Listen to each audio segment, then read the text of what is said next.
నమస్తే అండి. Welcome to my channel. మనకి రేపటి నుంచే ధనుర్మాసం అయితే స్టార్ట్ అవుతుందండి. అయితే మనకి 16వ తేదీన మధ్యాహ్నం నుండి ధనుర్మాసం అయితే స్టార్ట్ అవుతుంది కదండి. మరి 16వ తేదీ నుండి మనం ఈ ధనుర్మాసం వ్రతాన్ని స్టార్ట్ చేయాలా, లేదంటే 17వ తేదీ నుంచి స్టార్ట్ చేయాలని చాలా మందికి సందేహం అయితే ఉంది కదండి. అది కూడా నేను క్లియర్ చేస్తాను. అలాగే ఈ ధనుర్మాసం పూజ ఎలా చేసుకోవాలి, నెల రోజులు ఎలా చేసుకోవాలి, ఒకవేళ నెల రోజులు కుదరకపోయినట్లయితే ఎన్ని రోజులు చేసుకోవాలి, అసలు ఈ పూజ చేయడం వల్ల మనకి కలిగే ఫలితాలు ఏమిటి, అసలు ఈ పూజ ఎవరు చేయాలి, ఎందుకు చేయాలి, అసలు ఈ గోదాదేవి అమ్మవారు ఎవరు, అసలు పాసురాలు అంటే ఏమిటి, ఈ పాసురాలు చదవడం రాకపోయినట్లయితే మనం ఏం చేయాలి, ఈ పాసురాలు చదివితేనే పూజ సంపూర్ణం అవుతుందా, అసలు ఈ ధనుర్మాసంలో మనం ఎవరిని పూజించాలి అనే విషయాలన్నీ కూడా ఈ రోజు వీడియోలో షేర్ చేస్తానండి.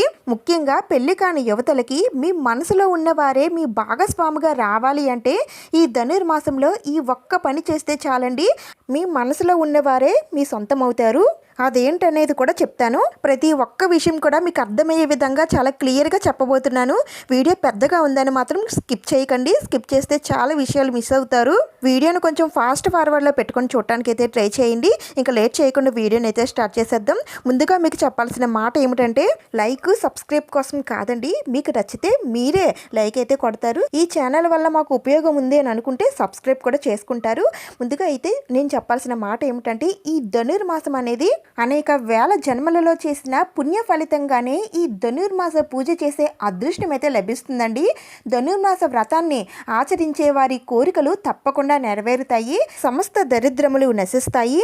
సమస్త సంపదలు కలిగి కుమారులు మనవలతో సుఖ సంతోషాలతో అనుభవిస్తారనడంలో ఎలాంటి సందేహం లేదండి. ఇది నేను చెబుతున్న మాట కాదు, మనకి పురాణాలే చెబుతున్నాయి. అందుకని ఈ ధనుర్మాసం అనేది మన తెలుగు నెల కాకపోయినప్పటికీ కూడా మనం చేసుకోవడానికి అతి ముఖ్యమైన కారణం.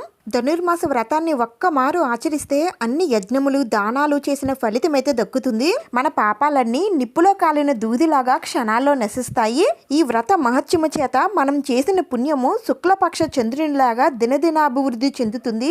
సముద్రంలో రత్నములు వృద్ధి చెందిన విధంగా మన సంపదలు వృద్ధి చెందుతాయి. ఈ వ్రతమును ఆచరించినట్లయితే వైకుంఠానికి కైలాసానికి వెళ్ళాలనే కోరిక అయితే తీరిపోతుందండి.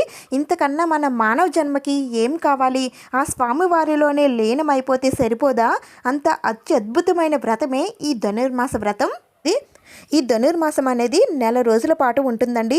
మనం కార్తీక మాసం, శ్రావణ మాసం ఎలా అయితే చేసుకుంటామో అలానే ఈ ధనుర్మాసాన్ని కూడా మనం ఆచరించాలి.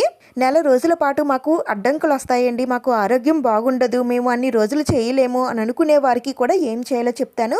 ముందుగా అయితే మనకి ఈ ధనుర్మాసం ఈ 2025 సంవత్సరంలో డిసెంబర్ 16వ తేదీన మంగళవారం నుండి ప్రారంభమై 2026 జనవరి 14వ తేదీన బుధవారంతో ముగుస్తుంది.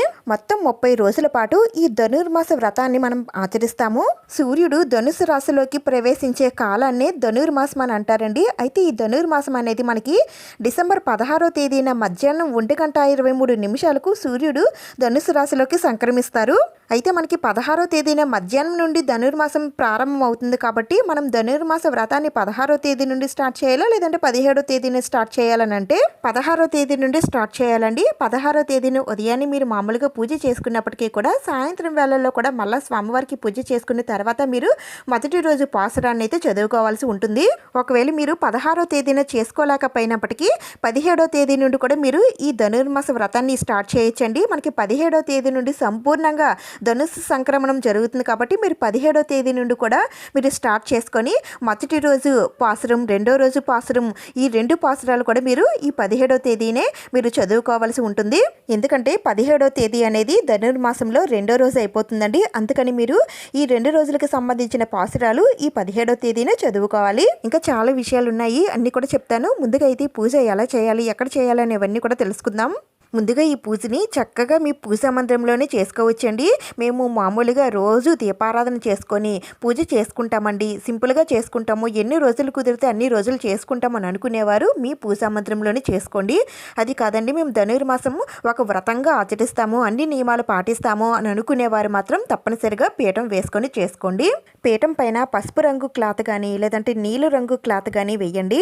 అలాగే మీరు కూడా సాధ్యమైనంత వరకు పసుపు రంగు వస్త్రాలతో పూజ చేయడానికి ప్రయత్నించండి. ఇప్పుడు పీఠం పైన గుప్పుడు బియ్యం పోసి దానిపైన పసుపు కుంకుమలు అయితే ఉంచాలి. ఇప్పుడు స్వామివారిని అయితే పెట్టుకోవాలి. అయితే ఈ ధనుర్మాసంలో మనం ఎవరిని పూజించాలి, ఏ స్వామివారిని పూజలో పెట్టుకోవాలని అంటే ఒక అమ్మకు కొడుకుగా పుట్టారు. అదే రాత్రి ఇంకో అమ్మకు కుమారుడయ్యారు. ఇది సహించలేని కంసుడు తనని హతమార్చాలనుకున్నాడు. కానీ అతను ఆ కంసుని ఉదరంలోనే బడబాగ్ని చెలరేగేలాగా చేశారు. తన లీలలు అన్ని ఇన్ని కాదండి, మహాభారతాన్నే ముందుండి నడిపించినవాడు ఆ నీల మేఘశ్యామ శ్రీకృష్ణ పరంధాముడు నందగోపాలుడు. మన మనసులో కొలువున్న మాధవుడి ఫోటోని కానీ విగ్రహాన్ని కానీ పూజలో పెట్టుకోవాలండి. నేను చెప్తున్నది సంస్కృతంలో కాదండి, అచ్చ తెలుగులోనే చెప్తున్నాను. ఒక్క మొక్కలో కృష్ణుడు విగ్రహాన్ని పెట్టుకోవాలని చెప్పొచ్చు కదా అని అంటారేమో, కానీ నేను చెప్తున్న ఈ అంశాలన్నీ కూడా ఆ గోదాదేవి రచించినటువంటి పాసురాల్లో ఉన్న అంశాలే నేను చెప్తున్నానండి. మీ దగ్గర ఇలా శ్రీకృష్ణుడు విగ్రహాన్ని కానీ లేదంటే ఫోటోని కానీ ఏది ఉంటే అది పూజలో పెట్టుకోండి. మా దగ్గర ఆ శ్రీకృష్ణ భగవానుడి ఫోటో కానీ విగ్రహం కానీ ఏదీ లేదండి అనుకునేవారు ఆ దేవదేవుడైనటువంటి శ్రీమన్నారాయణుడి ఫోటో పెట్టుకోవచ్చండి. లేదంటే కలియుగ దేవుడైనటువంటి శ్రీ వెంకటేశ్వర స్వామి వారినైనా సరే పూజలో పెట్టుకొని పూజనైతే చేసుకోవచ్చు. ఏ ఫోటోలు విగ్రహాలు మా దగ్గర లేవండి అని చెప్పి పూజనైతే మానేకండి. మీ పూజా మందిరంలో దీపారాధన చేసుకొని ఆ స్వామివారే మీ ముందర ఉన్నట్టుగా భావన చేసుకొని మీరు పూజ చేసుకుంటే మీరు చేసే పూజ ఆ స్వామివారికి చెందుతుంది. అందుకని ఎలాంటి సందేహాలు పెట్టుకోకుండా మీకున్న శక్తి కొలది మీరు చక్కగా భక్తి శ్రద్ధలతో పూజనైతే చేసుకోండి. ఈ ధనుర్మాసంలో విష్ణుమూర్తి శ్రీరంగనాథుడిగా మధుసూదనుడిగా పూజలు అందుకుంటారు. ఈ నామాలతోటే స్వామివారిని పూజించాలి. ఇప్పుడు అమ్మవారిని అయితే పెట్టుకోవాలి. అయితే ఏ అమ్మవారిని పెట్టుకోవాలండి అని అంటే గోదాదేవి అమ్మవారిని అయితే పెట్టుకోవాలండి. ఈవిడికి మరో పేరే ఆండాలని కూడా అంటారు. ఎప్పుడు వినలేని వారికి, అమ్మవారిని చూడలేని వారికి అమ్మవారి పేరు రూపం కాస్త డిఫరెంట్గానే అనిపిస్తాయి. ఎందుకంటే ఈ అమ్మవారు మన తెలుగు సాంప్రదాయానికి సంబంధించిన అమ్మవారు కాదండి. ఈ అమ్మవారు ద్రావిడ దేశస్థులకు సంబంధించిన అమ్మవారు. అంటే తమిళియన్స్ ఎక్కువగా ఆరాధించే అమ్మవారే ఈ గోదాదేవి. ఈ పూజ కూడా మన తెలుగు వారు చేసుకునే పూజ కాదండి. ఇది కూడా ద్రావిడ దేశస్థులకి సంబంధించిన మాసమే ఈ ధనుర్మాసం. మనం పూజలో పెట్టుకోవాల్సింది గోదాదేవి అమ్మవారిని అయితే పెట్టుకోవాలండి. అయితే మీ దగ్గర అమ్మవారి ఫోటో ఉన్నా లేదంటే స్వామి అమ్మవార్లు ఇద్దరు కలిసి ఉన్న అలాంటి ఫోటో ఏమైనా ఉంటే తీసుకోండి. ఒకవేళ మా దగ్గర గోదాదేవి అమ్మవారి ఫోటో ఏమీ లేదండి అని అనుకుంటే గూగుల్లో గోదాదేవి అమ్మవారి ఫొటోస్ అని కొడితే అమ్మవారి ఫొటోస్ చాలానే వస్తాయండి. మీకు నచ్చిన అమ్మవారి ఫోటోని ప్రింట్అవుట్ తీసుకోండి. దాన్ని మీ ఫోటో ఫ్రేమ్లో పెట్టుకొని పూజలు అయితే పెట్టుకోవచ్చు. అయితే ఈ ఫోటో ఫ్రేమ్ని ఎలా తయారు చేసుకోవాలి, వెంకటేశ్వర స్వామి వారిని కనుక పూజలో పెట్టుకుంటే పూజ ఎలా చేయాలి అనేవన్నీ కూడా నేను లాస్ట్ ఇయర్ వీడియోలో చెప్పానండి. మీకు కావాలి అనుకుంటే డిస్క్రిప్షన్లో లింక్ ఉంటుంది, ఒక్కసారి చూడండి, మీకు యూజ్ అవుతుంది. అయితే అమ్మవారి ఫోటో లేకుండా పూజ చేయకూడదని మళ్ళీ మీకు సందేహం అయితే రావచ్చు. చేయొచ్చండి. లక్ష్మీదేవి అమ్మవారి ఫోటోని పెట్టుకొని చేయొచ్చండి. కానీ గోదాదేవి అమ్మవారి ఫోటోని పెట్టుకొని ఒక చిన్న పని అయితే చేయాలండి. అందుకని నేను ఇక్కడ అమ్మవారిని అయితే పెట్టుకుంటున్నాను. ఇలా అమ్మవారిని చందనం కుంకుమలతో మీ దగ్గరున్న నగలతో అమ్మవారిని అందంగా అలంకరించుకోండి. నా దగ్గర చిన్న కాసుల పేరు ఉంటే అమ్మవారికి వేస్తున్నానండి. చూడండి అమ్మవారు ఎంత కళగా కనిపిస్తున్నారు కదా. అయితే ఈ అమ్మవారిని పెట్టుకోవచ్చా లేదా అని సందేహం అవసరం లేదండి. ఎందుకంటే వెంకటేశ్వర స్వామి వారి భార్యల్లో ఒకరైన భూదేవి స్వరూపమేనండి ఈ గోదాదేవి అమ్మవారు. అందుకనే మనం ఈవిడ్ని పూజలో పెట్టుకోవచ్చండి, తప్పేమీ లేదు. ఇప్పుడు గోదాదేవి అమ్మవారిని పెట్టుకోవడానికి కారణం ఏంటనేది ఇప్పుడు చెప్తాను. నేనైతే తులసి మాలని అయితే తీసుకున్నానండి. ఈ మాలని స్వామివారికి అయితే సమర్పిస్తాను. అయితే మనం నేరుగా ఈ మాలల్ని స్వామివారికి సమర్పించకూడదండి. మనం స్వామివారికి వేసే ఏ మాలలైనా సరే ముందుగా గోదాదేవి అమ్మవారికి వేయడం కానీ లేదంటే ఆ తల్లికి తాకించడం కానీ చేయాలి. ఇలా చేసిన తర్వాత మాత్రమే ఆ మాలల్ని స్వామివారికి వేయాలి. అలా అయితేనే ఆ మాలల్ని స్వామివారు స్వీకరిస్తారు. అమ్మవారు ధరించినటువంటి పువ్వుల మాలల్ని స్వామివారు ధరించడం ఏమిటి అన్న సందేహం అయితే వస్తుంది కదా. ఎందుకంటే ఆ అమ్మవారు ధరించినటువంటి మాలంటే స్వామివారికి చాలా ఇష్టం అండి. ఎందుకంటే ఆ అమ్మవారి మేను ఛాయ, మేను సువాసన అంతా కూడా ఆ పూల మాలలో ఉంటుంది కాబట్టి అందుకని ఆ స్వామివారికి ఆ మాలంటే చాలా ఇష్టం. మీ దగ్గరున్న పువ్వులతో అమ్మవారిని కూడా అందంగా అలంకరించేసుకోండి. ఆ తర్వాత నేను ఇక్కడ చిలకలను అయితే పెట్టుకుంటున్నానండి. ఎందుకంటే ఆ అమ్మవారి చేతిలో చిలక అయితే ఉంటుంది. ఎందుకంటే ఆ అమ్మవారు ఆచరించినటువంటి ధనుర్మాస వ్రతంలో ఈ చిలక కూడా ఒక భాగమే. దీనికి ఒక కథ కూడా ఉందండి. ఆండాళ్ళు రచించిన కృతులలో ఈ చిలుకకు ఒక ప్రత్యేక స్థానం ఉంది. పెరుమాళ్ళ చెంతకు తన ప్రేమ సందేశాన్ని ఆండాలమ్మ ఒక కోకిలతో పంపిస్తుంది. ఆ సందేశంలో తన చిలుకను చెలికానికి బహుకరిస్తానని మాట ఇస్తుంది. దీనిని గుర్తు చేసుకునేందుకే ఆండాల్ వామహస్తంపై చిలుకని ఉంచుతారు. ఇలా చిలుకను తయారు చేసి ఆండాల్ వామహస్తాన ఉంచే కార్యక్రమాన్ని ప్రత్యేకంగా ఒక కుటుంబం వాళ్ళు తరతరాలుగా చేస్తున్నారు. ఈ చిలుకను మరుసటి రోజు భక్తులకి అనుగ్రహిస్తారు. ఆండాల్ దాల్చిన చిలుక లభించడం వలన భక్తులు పరమానుగ్రహంగా భావిస్తారు. అందుకని అమ్మవారి దగ్గర ఈ విధంగా నా దగ్గర ఉన్న చిలకలను అయితే పెట్టుకున్నానండి. మీ దగ్గర ఉంటే పెట్టుకోండి, లేకపోయినా పర్వాలేదు. ఇంకా తర్వాత నేను ఇక్కడ తులసిని అయితే పెట్టుకుంటున్నానండి. ఈ విధంగా అమ్మవారికి చుట్టూ తులసిని అయితే పెట్టుకుంటున్నాను. ఎందుకంటే గోదాదేవి అమ్మవారు విష్ణుజిత్తుడికి తులసి వనంలోనే దొరుకుతుందండి. అందుకని ఒక తులసి వనంలో అమ్మవారు ఉన్నట్టుగా నేను ఈ విధంగా అలంకరించుకుంటున్నాను. ఇంకా తర్వాత అమ్మవారి దగ్గర ఇలా నిండుగా ఉన్నటువంటి పసుపు కుంకుమలను అయితే తప్పనిసరిగా పూజలు అయితే పెట్టుకోండి. ఈ ధనుర్మాస వ్రతాన్ని శ్రీవ్రతము, కాత్యాయని వ్రతం అని కూడా అంటారు. గోదాదేవి ఈ ధనుర్మాస వ్రతాన్ని ఆచరించి భగవంతుణ్ణి భర్తగా పొందింది. గోదాదేవి ఈ ధనుర్మాసం 30 రోజులు ఆ స్వామివారిని కీర్తిస్తూ పూజిస్తూ చివరికి ఆ స్వామివారిని సొంతం చేసుకుంది. భోగి రోజున గోదాదేవి కళ్యాణం ఎంతో అంగరంగ వైభవంగా జరుగుతుంది.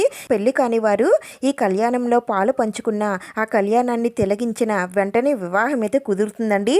లేదంటే ఈ ధనుర్మాసం అంతా కూడా రోజు ఆ శ్రీకృష్ణ భగవానుడికి కానీ విష్ణుమూర్తికి కానీ తులసి మాలను సమర్పిస్తే గోదాదేవి తన మనసులో ఉన్న ఆ శ్రీరంగనాథుణ్ణి ఎలా వరించిందో అలానే మీ మనసుకు నచ్చిన వధువు లేదా వరుడు మీ భాగస్వామి అవుతారు. పెళ్లి కాని వారు లేదంటే మీ మనసులో ఉన్నవారు మీ సొంతం అవ్వాలి అంటే తప్పనిసరిగా ఈ విధంగా చేయండి. ఇంకా తర్వాత మీ దగ్గర ఉన్న శంకుచక్ర దీపాలవి ఉంటే అవి కూడా పూజలో పెట్టుకోండి. అలాగే నా దగ్గర కృష్ణుడు అలాగే గోదాదేవి విగ్రహాలు కూడా ఉన్నాయండి. వీటిని నేను పూజలు అయితే పెట్టుకుంటున్నాను.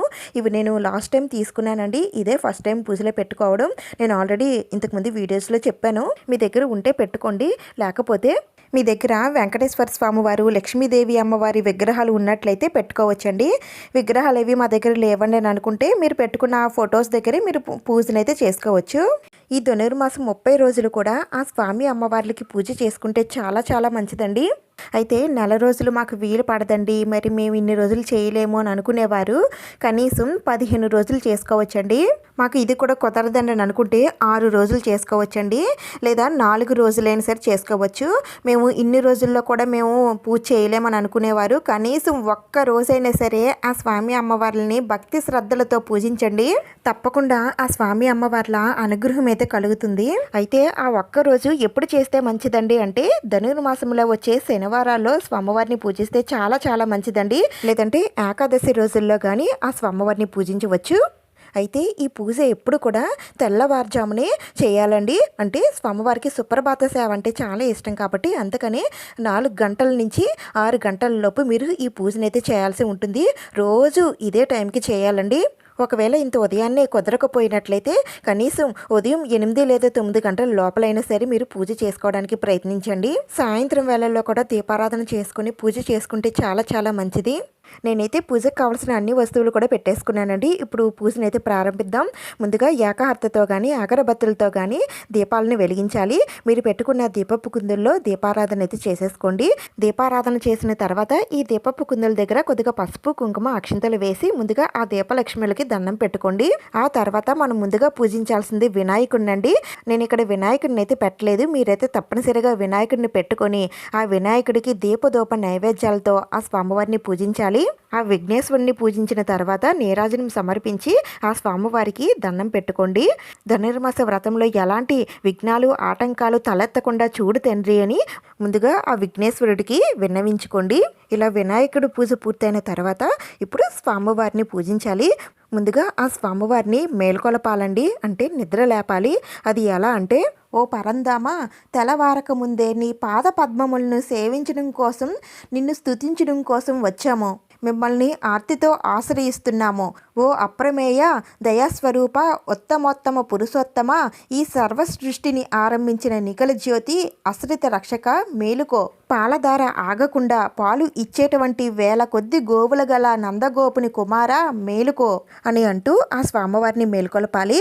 ఆ తర్వాత స్వామి అమ్మవార్ల దగ్గర కొద్దిగా పసుపు కుంకుమ అక్షింతలు పువ్వులు వేసి అగరబత్తులతో ధూపం చూపించి ఆ స్వామి అమ్మవార్లకి ఆహ్వానం పలకాలి. శ్రీ గోదాదేవి సమేత మధుసూదన ఆవాహయామి అని చెప్పుకుంటూ స్వామి అమ్మవార్లని ఆహ్వానించాలి. ఆ తర్వాత స్వామి అమ్మవార్లకి అభిషేకం అయితే చేయాలండి.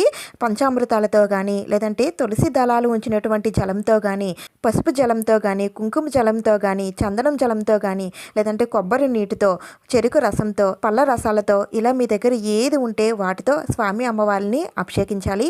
ఇవేమీ లేవండి అని అనుకుంటే ఆ స్వామివారికి ఎంతో ఇష్టమైన తులసి దళాలు ఉంచినటువంటి జలంతో అయినా సరే ఆ స్వామివారిని అభిషేకించవచ్చు. అభిషేకం చేస్తున్నంతసేపు ఓం శ్రీ కృష్ణాయే నమః, లేదంటే ఓం శ్రీ రంగనాయికే నమః అని అనుకుంటూ అభిషేకం అయితే చేయండి. ఇప్పుడు గోదాదేవి అమ్మవారి కోసం తెలుసుకుందాం.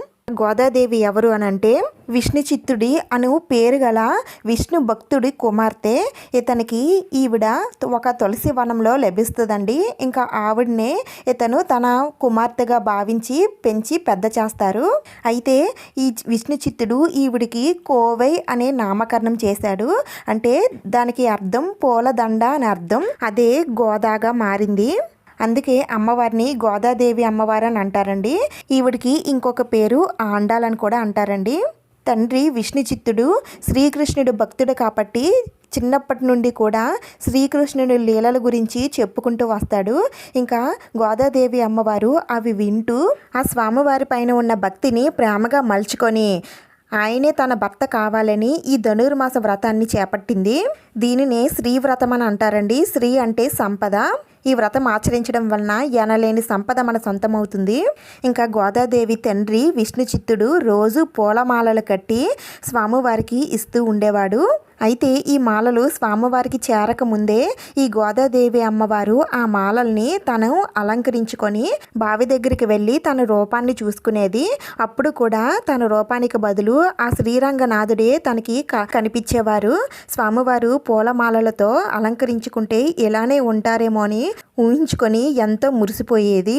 అలా చూసుకున్న తర్వాత ఆ పూలమాలలు తీసేసి మళ్ళా ఆ యథాస్థానంలో పెట్టేసేది.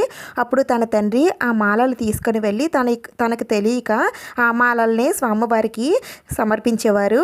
ఒకరోజు విష్ణు చిత్తుడు ఇలా పూలమాలలు ధరించిన గోదాదేవిని చూసి చాలా కోపడతారు. అప్పటి నుండి గోదాదేవి ఈ పూలమాలలు అనేవి వేసుకోదు. ఒకరోజు విష్ణు చిత్తుడు పూలమాలలు తీసుకుని వెళ్ళి స్వామివారికి అలంకరింపజేస్తుంటే ఆ పూలమాలలు స్వామివారి పైన ఉండకుండా అవి జారిపోతూ ఉండేవి. అలానే ప్రతిరోజు జరిగేది. ఎందుకు ఇలా జరుగుతుందా అని విష్ణు చిత్తుడికి అర్థమయ్యేది కాదు. ఒకరోజు విష్ణు చిత్తుడి కలలో ఆ స్వామివారి ప్రత్యక్షమై గోదాదేవి ధరించిన మాలనే నాకు ఇష్టం, ఆ మాలనే నాకు రోజు సమర్పించు అని ఆ స్వామివారే చెప్పారు. అప్పటి నుండి విష్ణు చిత్తుడు గోదాదేవి అలంకరించుకున్న మాలని స్వామివారికి సమర్పించేవాడు. అలా రోజు గోదాదేవి ధరించినటువంటి మాలని తీసుకొని వెళ్ళి విష్ణు చిత్తుడు స్వామివారికి సమర్పించేవాడు. అయితే ఒకరోజు విష్ణు చిత్తుడి కలలో స్వామివారికి కనబడి నీ కూతుర్ని నేను వివాహం ఆడుతాను, నాకు ఉన్నటువంటి రూపాల్లో ఏ రూపం అంటే నీ కూతురికి ఇష్టమో ఆ రూపంలో వచ్చి వివాహం ఆడుతాను అని చెప్పారు. అప్పుడు గోదాదేవికి విష్ణుమూర్తికి ఉన్న రూపాలలో శ్రీరంగనాథుడు అంటే చాలా ఇష్టం.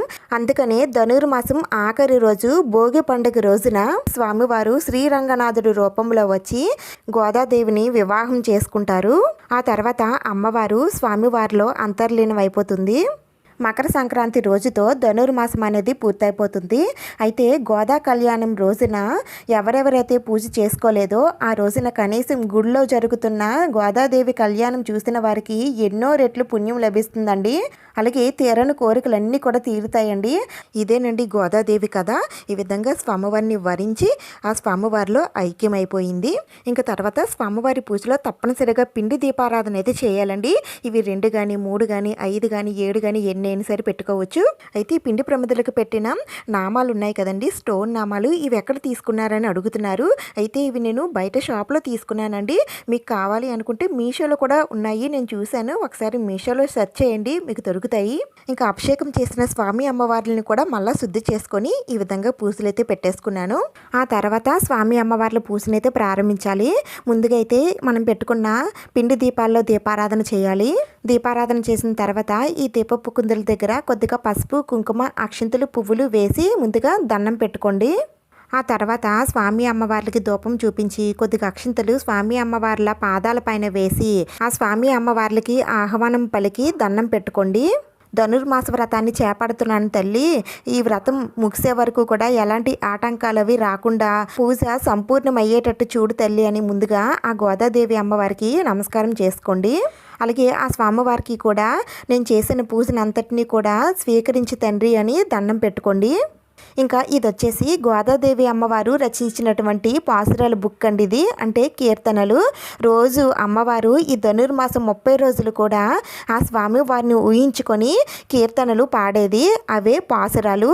దీన్నే ద్రావిడ భాషలో తిరుప్పావై అని అంటారండి. ఈ బుక్ మనకి పూజా బుక్స్ అమ్మే చోట ఉంటుందండి, లేదంటే పూజా సామాగ్రి అమ్మే చోట కానీ మనకి లభిస్తాయి. ఒకసారి చెక్ చేయండి. ఈ బుక్ అయితే చాలా బాగుంటుందండి. మన తెలుగు భాషలో చాలా అర్థమయ్యే విధంగా ఇచ్చారండి. ఈ పాసురాలు కూడా ద్రావిడ భాషలోనే ఉంటాయి, కానీ ఈ బుక్లో ఈ పాసురాల తాత్పర్యం లాంటిది మనకి తెలుగులో ఇచ్చారండి. మనం ఈ తెలుగులో ఉండిది చూసి చదువుకోవచ్చు. ఇలా మొత్తం 30 రోజులకు గాను 30 పాసురాలు ఉంటాయండి. 30 రోజుల పాటు చదువుకోవాల్సి కీర్తనలు. మధ్యలో ఏ రోజుల్లో అయినా సరే మీరు మిస్ అయితే ఆ మిగిలిన రోజులు కూడా నెక్స్ట్ వచ్చే రోజుల్లో చదువుకోవచ్చు. అలాగే ఇందులోనే మనకి శ్రీరంగనాథుడి అష్టోత్తరాలు, ఇంకా గోదాదేవి అష్టోత్తరాలు, శ్రీకృష్ణుడి అష్టోత్తరాలు, లక్ష్మీదేవి అష్టోత్తరాలు అన్నీ ఉంటాయండి.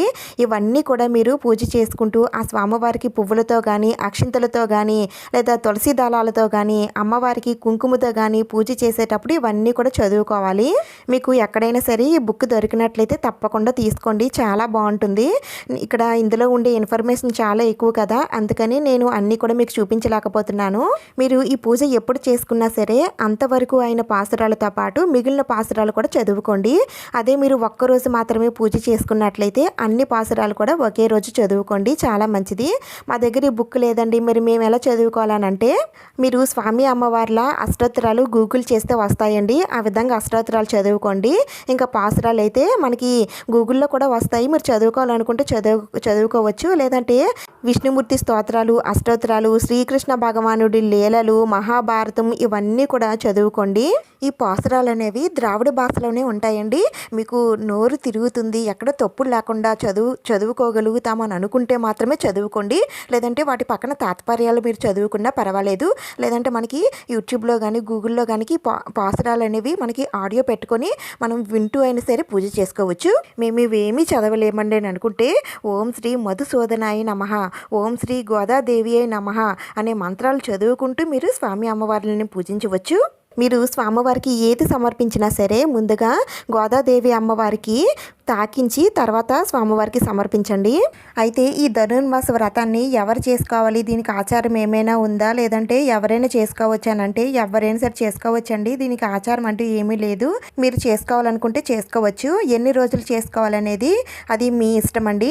కానీ ధనుర్మాసంలో ఒక్క రోజైనా సరే ఈ విధంగా పూజ చేసుకోండి, చాలా చాలా మంచి ఫలితాలు అయితే కలుగుతాయి. ఇది అంత ప్రత్యేకమైన పూజ కాబట్టి మన పండగ కాకపోయినా సరే మనం ఈ పూజను చేస్తున్నాము, అందుకని తప్పకుండా ఈ పూజను అయితే చేసుకోండి. ఇంకా స్వామివారి పూజలో అఖండ దీపం కూడా వెలిగిస్తారండి. నెల రోజులు చేసుకునేవారు నెల రోజులు కూడా దీపం కొండెక్కకుండా అఖండ దీపం పెట్టుకుంటారు. అలా పెట్టుకొని పూజ చేస్తే ఇంకా మంచిదండి. ఇంకా ఈ మాసంలో పూచే పువ్వులన్నీ కూడా ఆ స్వామివారికి అంకితం చేస్తారండి. ఎవ్వరు కూడా ఈ మాసంలో పూచే పువ్వుల్ని జడలో పెట్టుకోరు. ఏ పువ్వులైనా సరే ఆ స్వామివారి పాదాల చెంతకు చేరాల్సిందే. అమ్మవారిని కుంకుమతో తప్పనిసరిగా పూజించండి. ఆ అమ్మవారు మనకి సౌభాగ్యాన్ని ప్రసాదిస్తుంది. ఈ విధంగా స్వామి అమ్మవార్ల పూజ పూర్తయిన తర్వాత అగరబత్తులతో ధూపం వేయండి. ఇంకా తర్వాత స్వామివారికి నైవేద్యం నివేదన చేయాలి. ఈ నైవేద్యాలు కూడా కొంచెం ప్రత్యేకంగానే ఉంటాయండి. ధనుర్మాసం మొత్తం 30 రోజులు చేస్తాం కదా, అయితే ఈ 30 రోజుల్లో 15 రోజుల పాటు స్వామివారికి పులగాన్ని నైవేద్యంగా నివేదించాలి. మిగిలిన 15 రోజులు స్వామివారికి దధ్యోజనం కానీ లేదంటే చక్కెర పొంగల్ని కానీ స్వామివారికి ప్రసాదంగా నివేదించాలి. వీటితో పాటు మీరు మిగతా ఏ ప్రసాదాలు పెట్టాలనుకున్నా సరే అవి కూడా పెట్టొచ్చండి. అలాగే ఈ సీజన్లో పండే పళ్ళు కూడా స్వామివారికి నివేదన చేయాలి. ఈ విధంగా స్వామివారికి ఒక్కరోజు నైవేద్యం పెట్టినా సరే 100 ఏళ్ళు పూజ చేసిన ఫలాన్ని పొందుతారు. ఆ తర్వాత తాంబూలాన్ని కూడా సమర్పించి సాంబ్రాణితో ధూపం వేయండి. ఇంకా చివరిగా పూర్ణ ఫలాన్ని కూడా సమర్పించాలి. ఈ ధనుర్మాసంలో నెల రోజులు కూడా ఒక వ్రతంగా ఆచరిస్తామని అనుకునేవారు తెల్లవారుజామునే నిద్రలేచి తలంటు స్నానం చేసి ఇంటి ముందు ముగ్గు పెట్టుకొని పూజా మందిరాన్ని అంతటినీ కూడా అలంకరించుకొని పూజ చేయాల్సి ఉంటుంది. పూజ చేసిన నెల రోజులు కూడా కళ్ళకి కాటుక పెట్టుకోకూడదు, జడలో పువ్వులు పెట్టుకోకూడదు, మనం చేయరాని పనులేమీ చేయకూడదు, ఇతరుల గురించి చెడుగా మాట్లాడకూడదు, మనకి చేతనైనంత దాన ధర్మాలు చేయాలి, ఇతరుల విచారాన్ని పోగొట్టడమే మన ఆనందంగా భావించాలి. నాన్ వెజ్ లాంటివి ఏమీ కూడా తినకూడదు, బ్రహ్మచర్యం పాటించాలి, నేలపైనే పడుకోవాలి. ఇంకా ముఖ్యంగా ఈ నెలలో పాలు కానీ పెరుగు కానీ నెయ్యి కానీ తినరండి. అవన్నీ కూడా స్వామివారికి సమర్పిస్తారు. పాలకు సంబంధించిన ఏ పదార్థాలు కూడా తీసుకోరు. కానీ మేము ఇన్ని నియమాలు అయితే పాటించలేమండి, మేము మామూలుగా పూజ చేసుకుంటామని అనుకుంటే మీరు మామూలుగా పూజ చేసుకోండి, పర్వాలేదు. ధనుర్మాసం నెల రోజులు నిష్టగా చేసుకుంటాము అని అనుకునేవారు మాత్రం అన్ని నియమాలు పాటించి భక్తి శ్రద్ధలతో పూజ చేసుకునే వారికి తప్పకుండా ఆ స్వామి అమ్మవార్ల కటాక్షం అనేది కలుగుతుంది. తప్పకుండా ఆ స్వామి అమ్మవార్ల ఆశీర్వాదం లభిస్తుంది. చివరగా స్వామివారికి ముద్ద కర్పూరంతో నీరాజనం సమర్పించండి. ఆ తర్వాత కొద్దిగా అక్షింతలు పువ్వులు తీసుకొని 3 సార్లు ఆత్మ ప్రదక్షిణ చేసి ఆ అక్షింతలు పువ్వులు స్వామివారి పాదాల చెంత ఉంచి 2 చేతులు జోడించి శిరస్సు వంచి మోకాళ్ళ పైన దండం పెట్టుకోండి. అమ్మ, మీరు చేసినంతగా కాకపోయినా నాకున్న స్థాయిని బట్టి నాకున్న భక్తి శ్రద్ధల బట్టి నేను స్వామివారిని పూజించాను, పూజలో ఏమైనా తప్పులుంటే క్షమించి తల్లి అని ఆ అమ్మకి చెప్పుకొని మీ మనసులో ఉన్న కోరికలు ఆ స్వామికి చెప్పుకొని ఈ ధనుర్మాసం పూజ సంపూర్ణ ఫలితం నాకు దక్కేటట్టు చెయ్యి తండ్రి అని ఆ స్వామి అమ్మవార్లకి దండం పెట్టుకోండి. ఈ విధంగా ధనుర్మాసం పూజని నెల రోజులు చేసుకోవాలండి. నెల రోజులు కాకపోతే ముందు చెప్పాను కదండి, మీకు ఒక్కరోజు వీలైనా సరే ఒక్కరోజైనా సరే చేసుకోండి. ఇలా పూజ అంతా అయిన తర్వాత స్వామివారి దగ్గర పూజ చేసినటువంటి అక్షింతలు తీసి శిరస్సు పైన వేసుకోండి. అలాగే అమ్మవారికి పూజ చేసినటువంటి కుంకుమ తీసి నుదుటిన ధారణ చేసుకోండి. అలాగే మంగళసూత్రాలకి కూడా పెట్టుకోండి. ఇలా ఇంట్లో స్వామివారికి పూజ చేసుకున్న తర్వాత తులసి దగ్గర కూడా దీపారాధన చేసుకుని పూజనైతే చేసుకోవాలండి. ఆవుకి ప్రదక్షిణ చేస్తే భూలోక ప్రదక్షిణ చేసిన ఫలితం దక్కుతుంది. అన్ని రకాల యజ్ఞ యాగాదులు చేసిన ఫలితం, అన్ని పుణ్య తీర్థాలను సేవించిన ఫలితం దక్కుతుంది. ఒకవేళ స్వామివారిని ఇంట్లో పూజించుకోలేకపోతున్నాము అని అనుకునేవారు గుడికి వెళ్ళి స్వామివారికి పువ్వుల మాలను అలాగే తులసి మాలని సమర్పించి స్వామివారిని దర్శించుకొని పూజించుకోండి. మాకు ఉదయం వేళల్లో కుదరదండి, సాయంత్రం వేళల్లో చేసుకోవచ్చా అంటే సాయంత్రం వేళల్లో అయినా సరే మీరు పూజ చేసుకోవచ్చు. ఇంకా ఈ మాసంలో ఎవరికైనా లేని వారికి దాన ధర్మాలు చేస్తే చాలా చాలా మంచి ఫలితాలు అయితే కలుగుతాయి. ఈ విధంగా ధనుర్మాసంలో శ్రీరంగనాథుడికి గోదాదేవికి పూజనైతే చేసుకోవాలండి. ధనుర్మాసం కోసం అన్ని విషయాలు కూడా నేను షేర్ చేశానండి. ఇంకా మీకు ఏమైనా డౌట్స్ ఉంటే నేను కామెంట్స్లో అడగండి. ఈ వీడియో మీకు యూజ్ అయింది, నచ్చిందని అనిపిస్తే ప్లీజ్ తప్పకుండా లైక్ చేయండి, షేర్ చేయండి, సబ్స్క్రైబ్ చేసుకోండి. ఇంకొక మంచి వీడియోతో మళ్ళీ కలుద్దాం. Thank you for watching.